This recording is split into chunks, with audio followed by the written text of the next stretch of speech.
If they'd have told me what was waiting there, I wouldn't have believed them.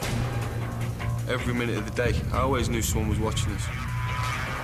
You look at them and you look at the gun and you think, shit, what have we done? I felt like I'd never see my mum and dad again. Just remember my heart pounding and thinking, what am I going to do now? That wasn't my country. I shouldn't have been there. There's blood everywhere, and me and Paul were just, what the? If you ain't willing to fight for your life, then you ain't leaving it. This is hell.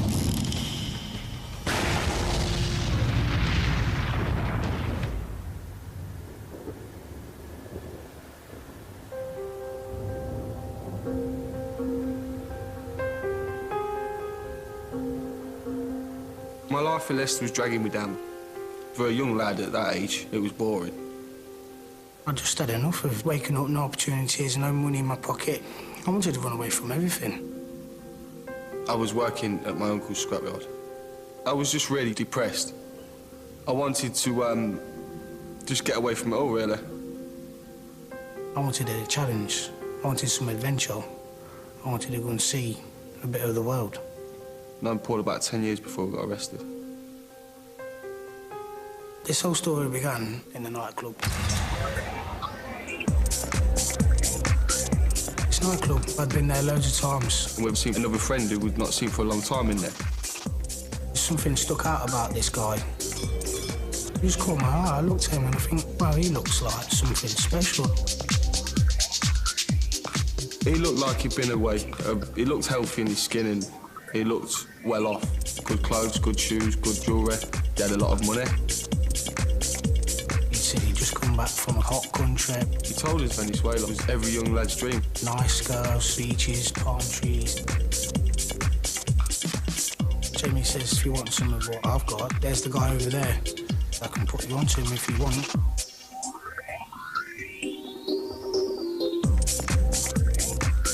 Jamie took us over to the Russian guy. Paul and Jim were interested in doing some business with them. You know, the good people from the area, so you can trust them. The Russian guy said, have you ever been abroad? And I'd never been abroad before in my life. And he said, would you get a package for me? And I said, what's that then? And he says, well, it's drugs, but I need you to be honest with me and say that you could do it for me. I have trust in them. And we said, well, what's in it for us? He said, we'll pay for the ticket to Venezuela, we'll give you a 4-star hotel and money while you're on holiday. You'll meet someone, they'll give you drugs, everyone will be paid off at the airport, so no one will be stopping anybody. He said, I'll give you $8,000 each. I says, well, hasn't anyone got caught? And he says to me, no, we've got gateways, we can get for it. We know what we're doing, it's an organisation. He said everything's paid off, there's no way you can get caught.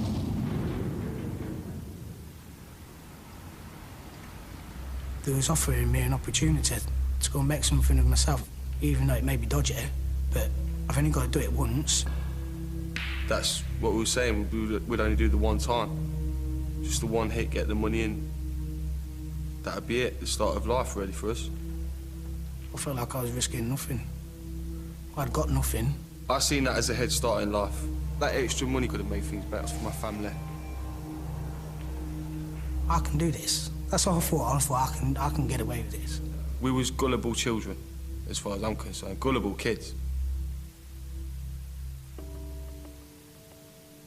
This guy wanted to do it quick. He wanted to get this moving as quick as possible. Within a week, everything was sorted. In the morning, there's a knock at the door, and it's Jamie. Get your bags, lads, come on, we've got to go airport. And we knew at that time, that's it. We looked at each other as much as say, we've got to do it now.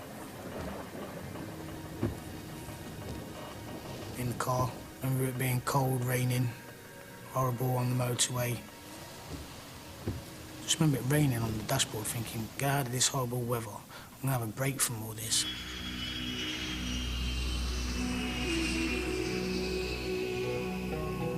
And it was like on the start of a holiday. We were gonna go and enjoy ourselves. And I just remember looking up at the sky, being in the clouds. You see the sunlight just beaming in through the window. It was beautiful. It was a crazy view. As we touched down, my heart's just gone like, whoa, I'm in a different country now.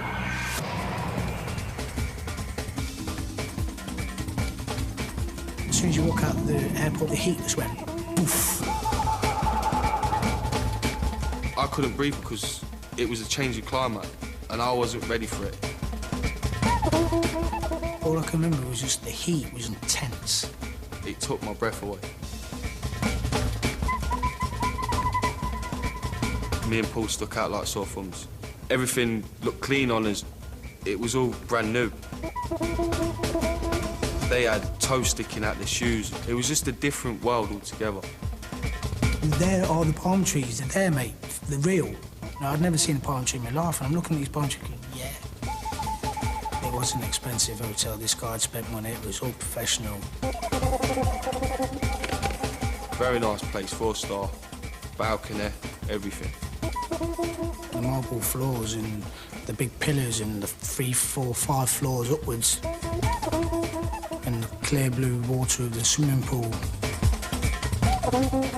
We felt comfortable with it because we thought this man's put good money into this. It's not a back street thing. It's still looking positive. I felt free. I felt this is my life starting, and this is what I make of it. That's the first sense of freedom I ever got.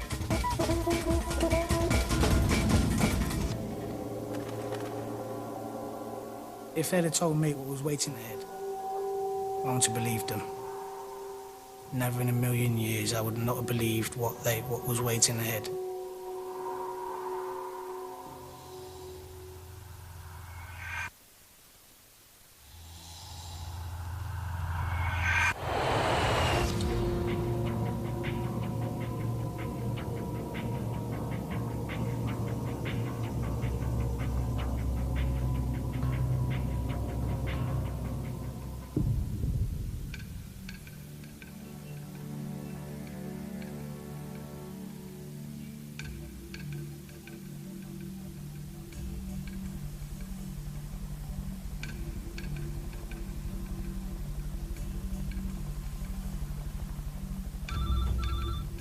The first contact we got was the second day of being at the hotel.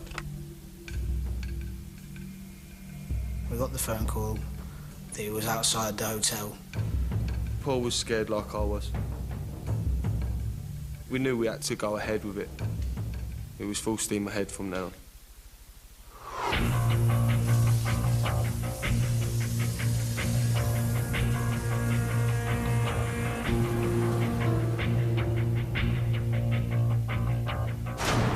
We got into the back of the Jeep and the Jeep just pulled off.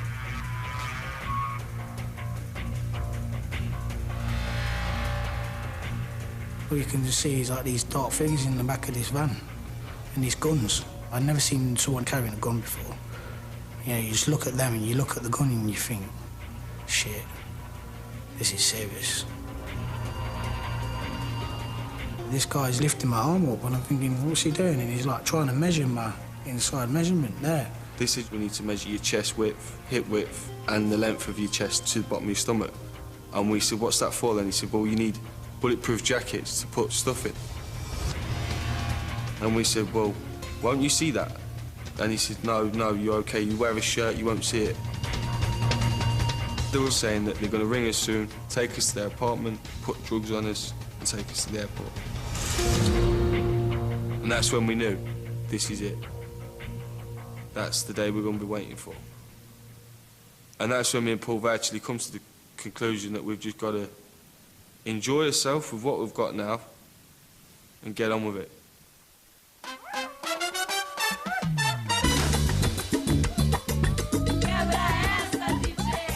Because they gave us a lot of spending money, it was $2,000 they gave us. We was just always doing something.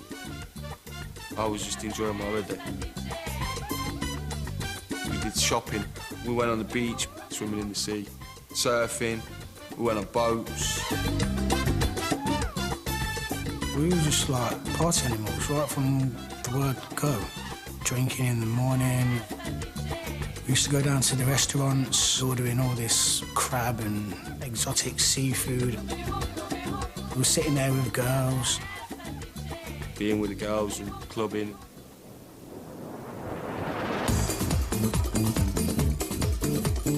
It wasn't like a load of young lads spilling beer all over each other and things like that. women stood there with champagne glasses and nice, sparkly dresses. It was a different scene altogether. Wherever we went, we was whistled at and shouted at and loved by everyone. Everyone was like we were film stars. We often thought about getting out of the deal, but we weren't brave enough to do that. We knew we couldn't just get out of it without anyone having to pay for what we'd already started.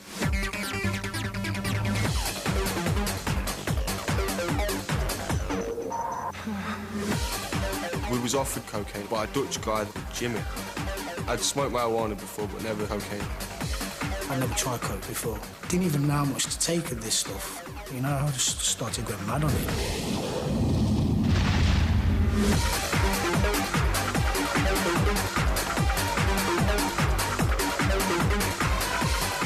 And just cutting it off and making more lines and more lines. And must have just took too much.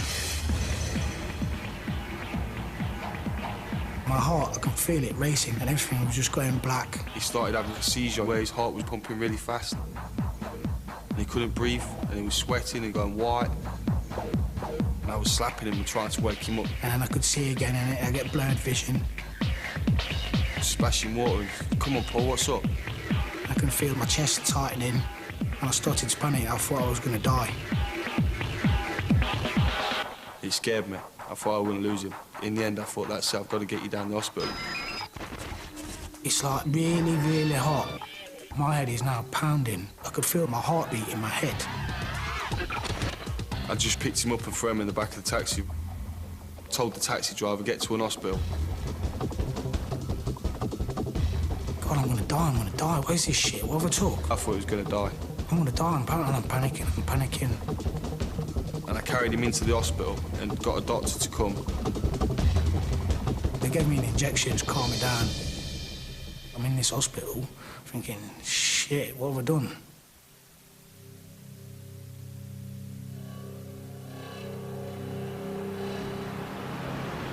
We slowed the holiday right down after that attack. It just made me think, no, I don't want to be doing this, because it's nearly killed my friend. I never thought that if I brought this drug into the country that I could be killing people or that I could be causing any damage to any families or anything.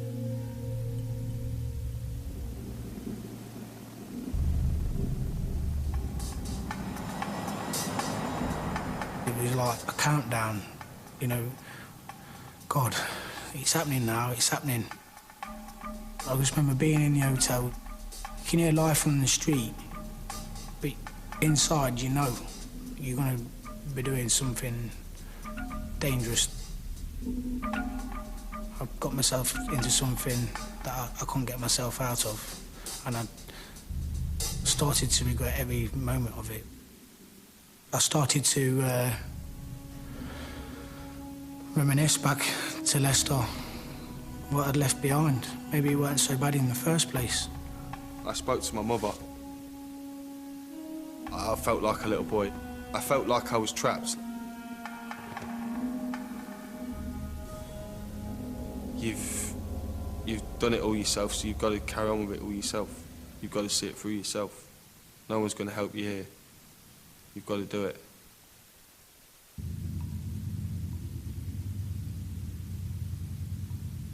The night before, it was just me and Paul. We stayed in. We was tossing and turning most of the night. I was sweating, restlessness, couldn't get to sleep, thinking, God, what have I done? I've got to do it now. There's no looking back, this is it. And when I did finally go to sleep, it was only for like a couple of hours and I was awake again.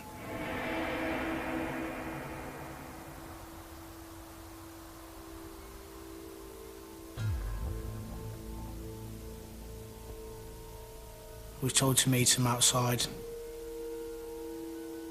We booked out the hotel, and yeah, there they were.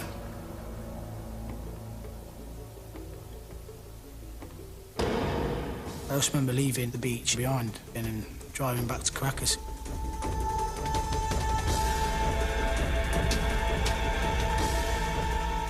was like hectic everywhere. In the mountain, you can see these shanty houses.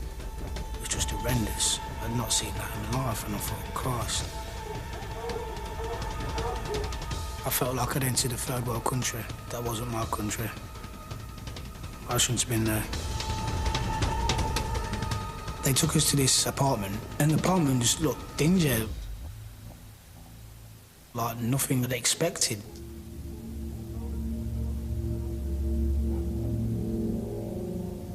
I remember them eating and thinking, you know, what are you eating? The glamour associated with pop stars, you associate that with cocaine. Then you look at the apartment, there is no glamour there. It was the most scariest part of my life that I've ever experienced. I didn't understand what they was talking about. I didn't understand what they had in mind. I didn't understand what their next moves were. We was virtually puppets. There's no way you could have argued with them kind of people. You just gotta do what they say. Unless you wanted that bullet in your head, you couldn't do anything. I was just there to do what I'd got to do and then go.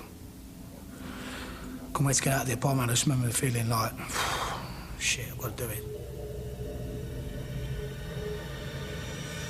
The two guys called me into the room, and I stood there and I had to take my shirt off. He produced a vest. I just remember it being really, really heavy, and when he put it on my back, it was like... And I stood with my arms out, and they put the jacket on me. And I felt the weight pull on my shoulders. I knew there was far more in the jacket than what the Russian guy sent us to collect. They pulled the cords up the top here and sewn the shoulders, and they made it so it was tight around your stomach. There was no way that I could have took this vest off myself. I remember thinking, this is where you come to get kitted up. I remember thinking, people have been here before me. But I knew now I was going to see for myself. I just looked at myself in the mirror and I thought to myself, God, what have I got myself into? But it's already on me now. They've sewed it up to pay for my holiday, to pay for everything else. It's just like walking into a brick wall. And there's just one way forward now. There is no turning back. That's it. You're there. We waited till the lady gave the nod. You're okay. Go. And then they walked us down to the taxi, paid the guy, and walked off. And that was the last time we seen them.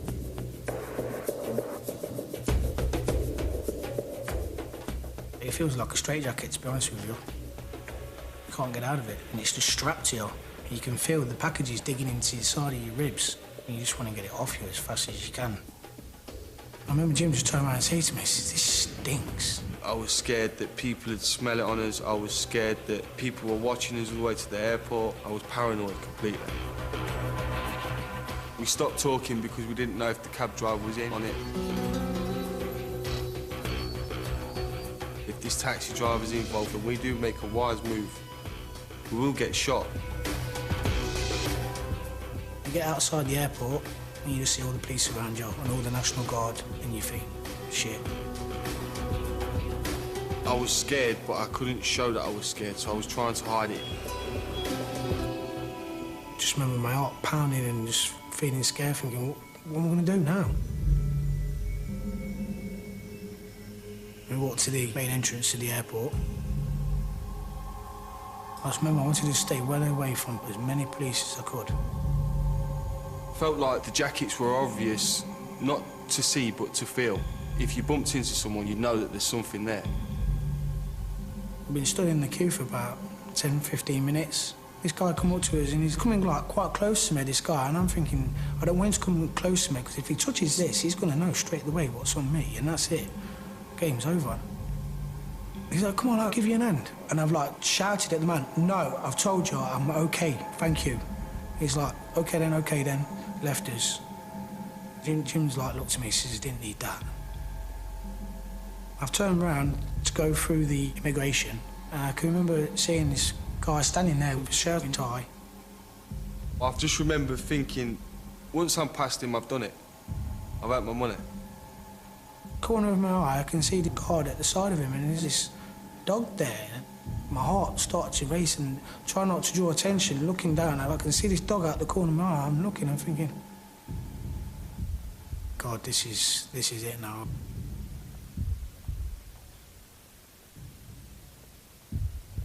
They'd already reassured me that the airport's paid off. You'll be all right, don't worry. Now I'm going to see for myself. Have they paid it off or haven't they? The dog's just like, not even interested in me. I'm thinking, well, why can't he sniff this on me? This is when I was convinced, yeah, these people have been paid off. Bloke was speaking to you like he knew me. Literally speaking to me, you're all right, my friend. Oh, yeah, no problem. I'm like, that's a piece of piss. That was easy. I just walked straight through.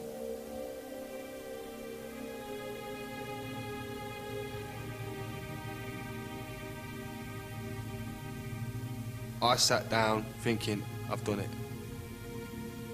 I thought I've got through the gateway. And I'm sitting there looking at Paul thinking, yeah, we've done it, mate. We've done it. That's it.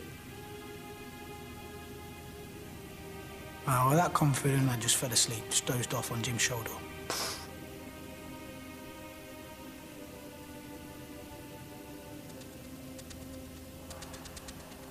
I just sat there waiting. And you don't want to be sitting there waiting, you just want to get on your plane and get it over and done with. And that's when paranoia kicked in. We're just sitting there normal and everyone's looking at me and Paul. There's two men and they're looking funny at us. I thought they knew straight away that we had stuff on us. Paul fell asleep and landed on my shoulder, like, and I pushed him to say, these people don't look right. He's getting more and more agitated, more and more. No, I don't like it, I'm going, keep your mouth shut. Calm down, chill out. We're drawing attention to ourselves, mate. But I must have been kidding myself. Sat there then, looking. I knew they was looking at me. I thought, come on, let's go and throw this stuff away. Come on, let's go to the toilet and ditch him. I couldn't just go to the toilet and drop that off. It just sewed on me anyway. How am I going to get that off? And you can see him getting agitated, and it's making me feel paranoid as well now, and I'm getting more nervous. And we're just sitting there, like, thinking, shit, they're looking at us. They shout over the loudspeaker, will you please board such and such a flight, bound for England. Turn down the tunnel, see these people in front of me. I just remember, like, looking a bit further past me, and then there's these two guys that had been looking at us. And I just turned and says to Jill, I just looked at him and I went, shit.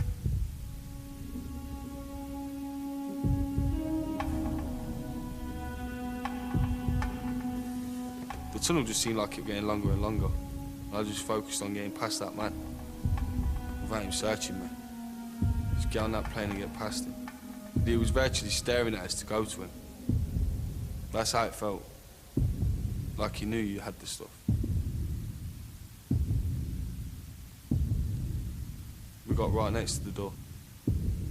He told me to lift my arms. I lifted my arms like this, and he patted me on the sides. And that's when I thought to myself, shit. And this guy just looked at me and he just shook his head.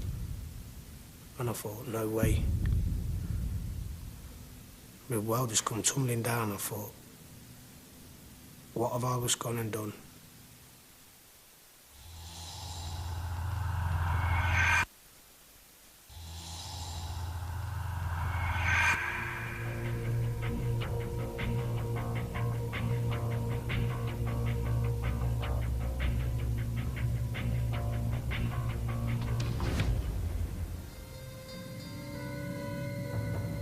They just took me and Jim to this really small room.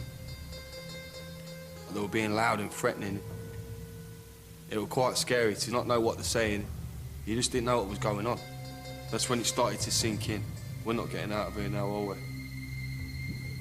I've still got this bulletproof vest on me, and I'm thinking, just please get this off me now. I've had enough. The guy's come up behind me, he's got his penknife, he's like trying to get it off. And I just remember just taking this jacket off, and I just remember hearing the thud as this jacket hit the table. That's when I knew there was a lot of cocaine in there. As they pulled them apart, I was scared. I was like, what have I done?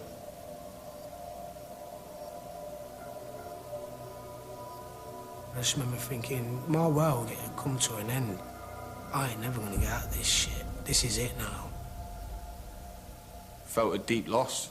I felt like I wouldn't ever get out of the country ever again. I'd never see my mum and dad again. And that's it, I blew it. We were both terrified at that time. Both absolutely terrified. We thought we were gonna die. They flagged the taxi down outside the airport, and we got in the taxi. It just seems surreal. All that drugs confiscated off of us, and just these two guys were just going to put us in a taxi and just take us like in the middle of nowhere. When I pulled up outside the Vega police station, and I just looked up at this big building, 5 stories, and every window's got bars on it. I thought, they're not just going to take me to a prison, surely, straight away. I feared for my life when we arrived because we could hear a load of people shouting in the prison. You could hear knives hitting bars. You could just hear that there was uproar going on. When the police was questioned, they was looking as much as to say, you boys are going to meet your nightmare in a minute. Up them stairs is your nightmare. We walked up the stairs, police station smelled, you know, all the walls smelled. We've seen 3 cages, and they're all hanging out of the cages going, hey, gringo, gringo, and all this, and we're like, whoa. Some of them had a couple of fingers missing, teeth in a mess. They just looked like something out of this world. They're like pulling on his jeans straight away, pulling on his clothes. And I've got 5 people standing around me with knives. And this guy came and he went, you give them your jacket and your shoes, as they'll kill you.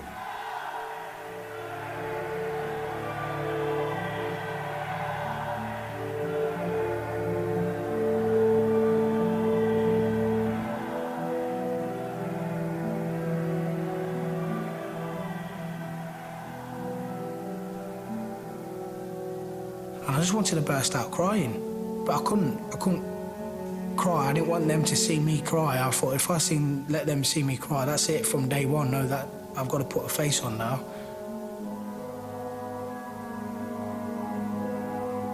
7,000 miles away from home. My mum's not there to help me.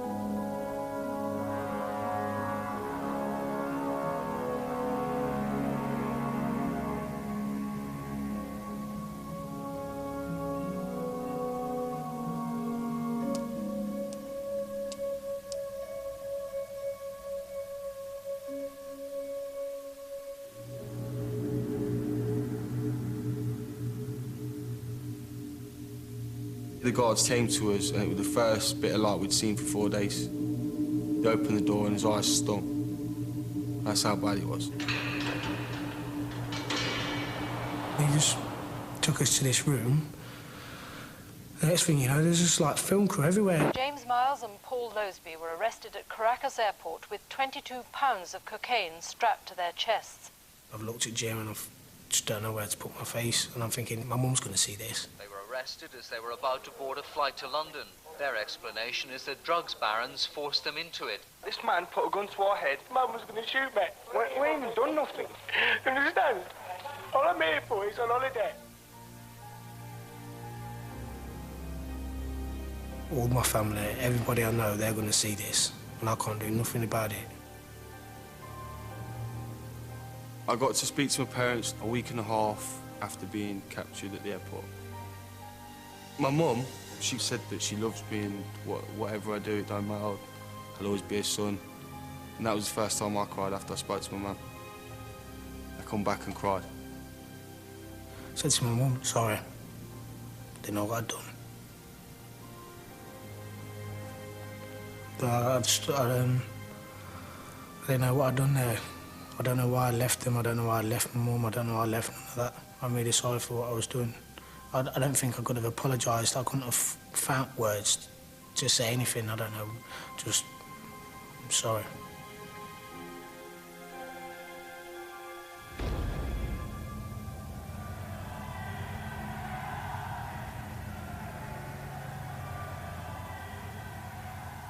There's an atmosphere in the place, and you could cut that atmosphere with a knife.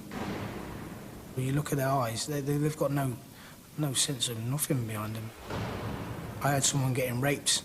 And hearing somebody getting raped, knowing that you can't do nothing for him and he can't do nothing for himself. I don't know, because he's probably got a gun in the back of his head or in his mouth. That was the worst. For me and Paul. Because we could hear it, but we couldn't do anything about it. That was bad. You are at your wit's end.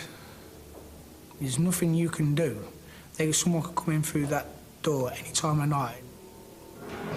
You never know if they was going to be armed or not armed, or what frame of mind they was going to be in.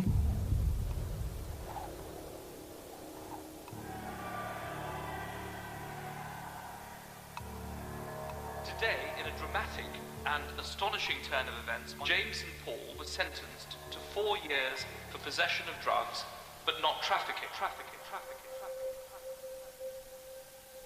After being in La Vega for a year and a half, I knew we wasn't getting out, and I knew that no one could do anything, not even lawyers. Our money wasn't doing anything. We were stuck.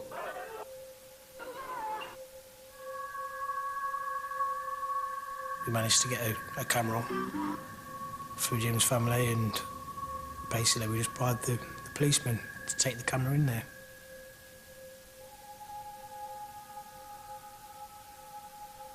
I see that that person in that video needs help. To look at myself like that and see myself in that state, that's not me. It's like a possession. You see the dark side of yourself. At times you just fade off into that just to get you by things, and it was like, I don't think I'll ever see my mum and dad again.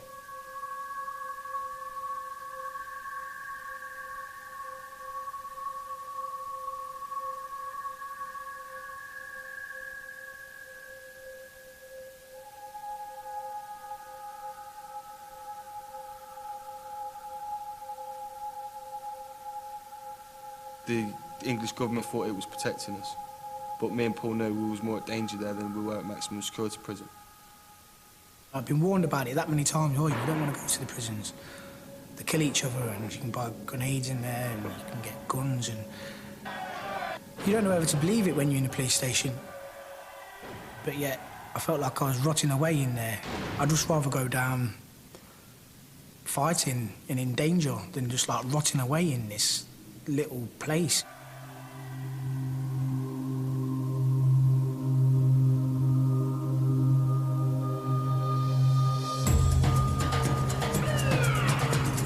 They just took us out the police station, threw us in the back of this National Guard Jeep.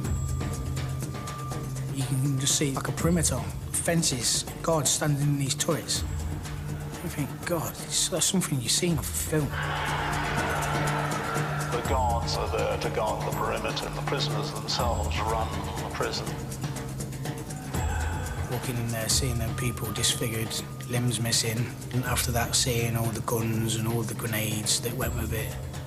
It was 10 times worse than any hell. I've seen somebody that's been in the police station with me. He said, remember what it was like in the police station? And I said, yeah. He says, well, get out your head. It's because it ain't like it here, mate. He says, here, you fight for your life. And if you ain't willing to fight for your life, then you ain't leaving it. This is hell. It was very scary because it was a whole big scale of everything. And we were with only 2 English lads in there.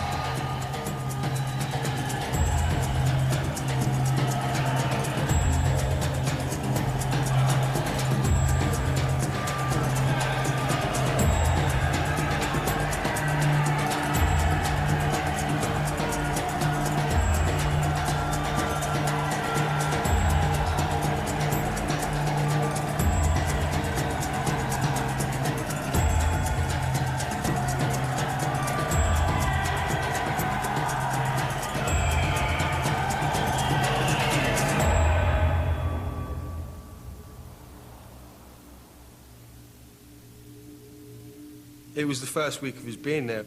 Our cellmate said, have you ever seen anyone die? We said, no. He said, well, someone's gone in today. I stood there, chatting away, waiting for this food. All as soon as a bang,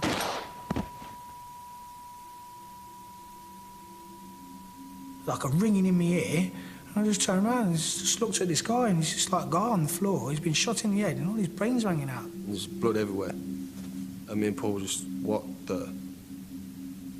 Couldn't believe it.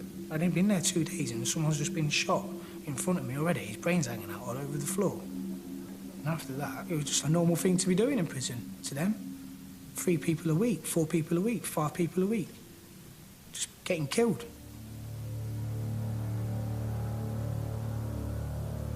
It's all about power, possession. Who's got the most drugs? Who's got the most armour? Who's got the most bullets? Who's got the most grenades? Life doesn't mean nothing. It means £1 at the bullet cost. And the man who's got the guts to pull the trigger. You feel like you're ducking and diving for your life every day.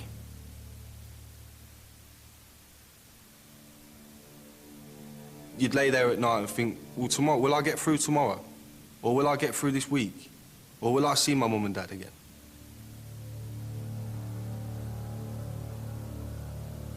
You're now living their society, their world, their rules and their laws where there is no morals. Morals don't exist.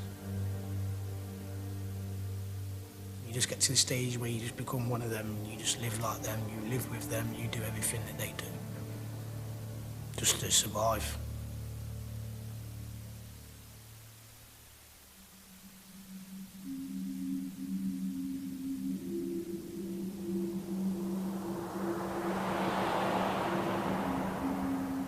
I'd been there for 4 years. One day, the embassy came to give us some money and letters from his family. She comes round to let people know how their sentences and the cases are getting on. And me and Jim's names was the first to be called out. We thought we was coming up for a benefit, ready to go free. Jackie from the embassy, she was there, and she said, the prosecutor, if she's not happy with your appeal, it looks like you're looking at a 10-year sentence. And me and Paul were just devastated. You just feel like exploding. Literally like kicking the gate straight off. I just wanted to shoot every human in that room. I just thought, I'm never getting out of this hellhole. That was the breaking point. I thought, the English embassy just gave me 10 years. Well, sod the English, I'll be Venezuelan.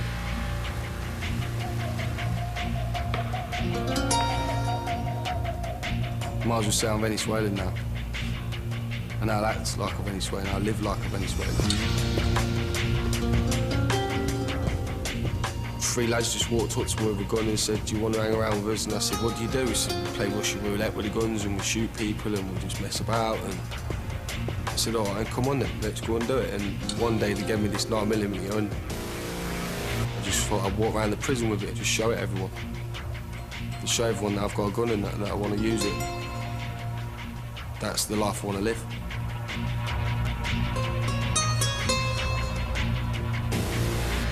And I've gone outside and there he is, he's just walking around. With this crazy face on him, arms folded, see the 9mm. And he's just walking round and round and round and round and round. I walked up to him, put my arm and says, come on kid, what's the matter? And you see him, he wants to cry, but he can't. What's the matter? I'm going to show them. You're going to show him, kid? I'm going to show him you ain't messing around with me, I've had enough now. And if anybody's going to come and try and mess with me, I'm going to show them, they're going to get it.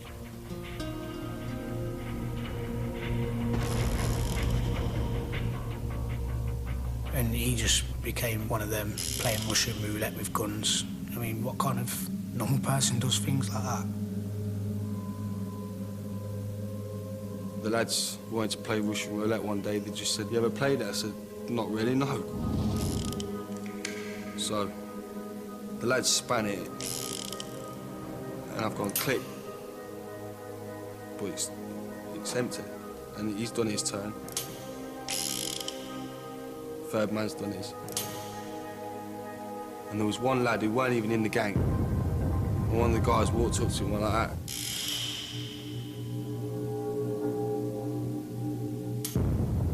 And he was lucky it didn't go off.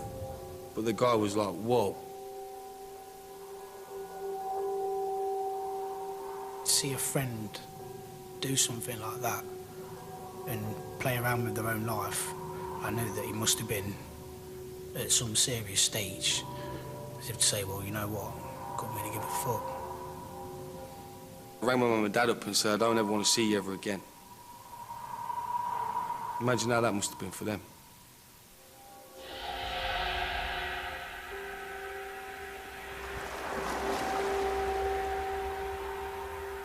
No self-esteem. Gone. No more need to go on in life.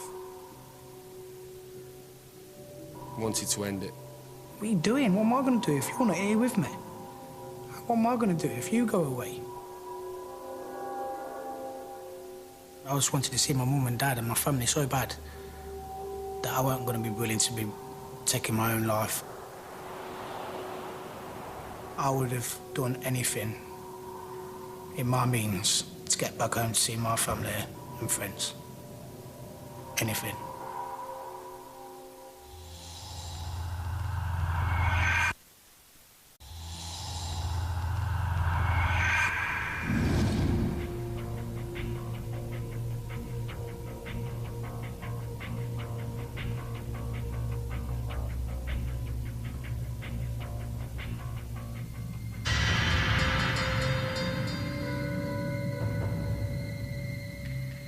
It was on Saturday, and we heard everyone shouting, "Here's the judge, here's the judge."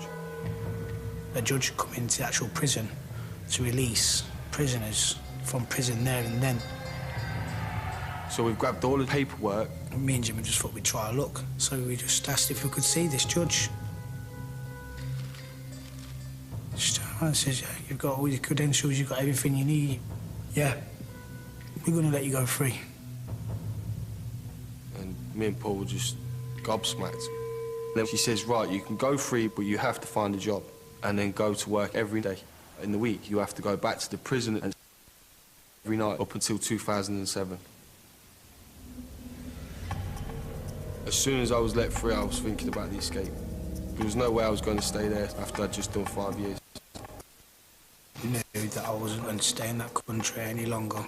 I couldn't wait to go. In their law, it stated that anybody in their country has as a form of identification. My ID was a passport. As soon as the embassy gave us his passports back, we could see that we could make the escape. If we went together, that would be the craziest thing we could have done, because we'd come into the country together. So we both planned that we'd leave separate. So we arranged that Jim would go through the Venezuelan port and I'd go through to Colombia. It was the first time in 4 years that I'd been separated from Jim. It felt strange just for my friends to go the other way.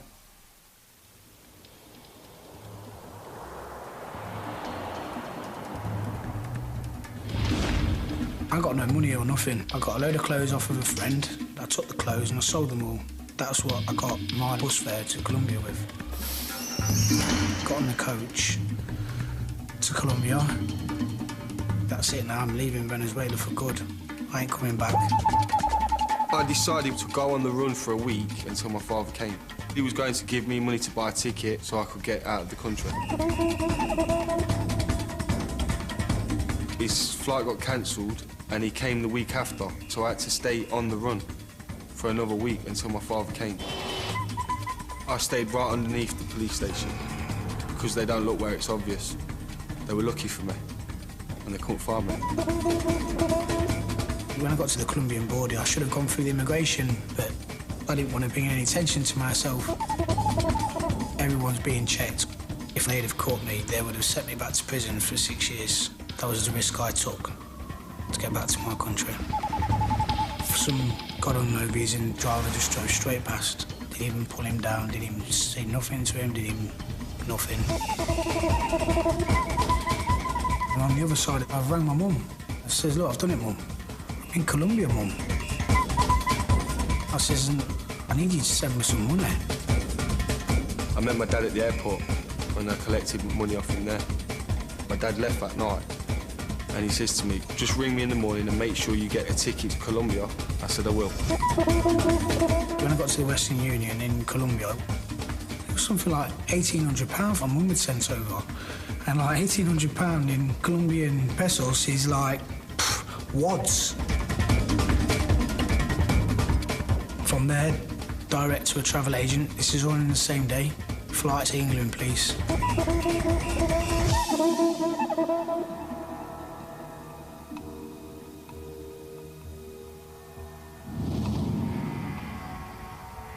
Off I went to the airport, and that was more terrifying than when I sat there with the drugs.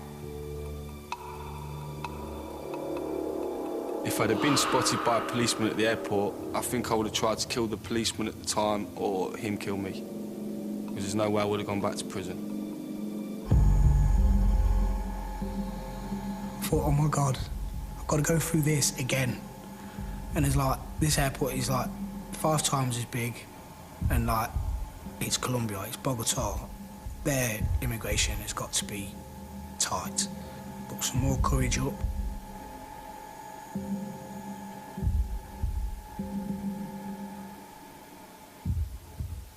Went straight through the immigration, didn't even look at me, didn't even batter an eyelid.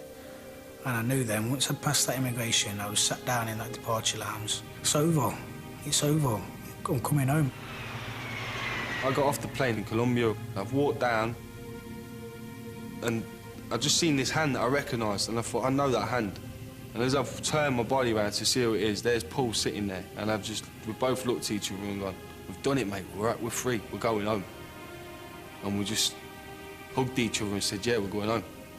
That's it, it's all over. And there was my light at the end of the tunnel. That plane waiting for me to stand on it and go home. Yeah, my nightmare is just finished. I'm going home to my mum.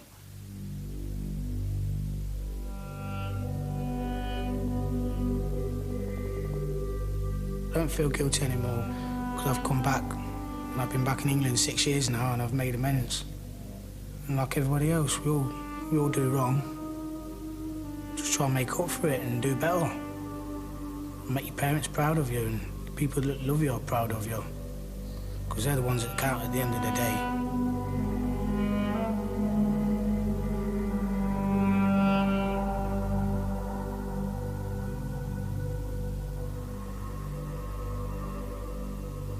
For me now, focus on my son and just give him the best in life. That's my future. I want to be a person that's there for his son, works for his son, secures his son. Not someone who's not there for his son, or who's in prison, showing his son the wrong signs. I'm just there to get on with my life now. Just move forward. Todo pa'lante. Everything forward.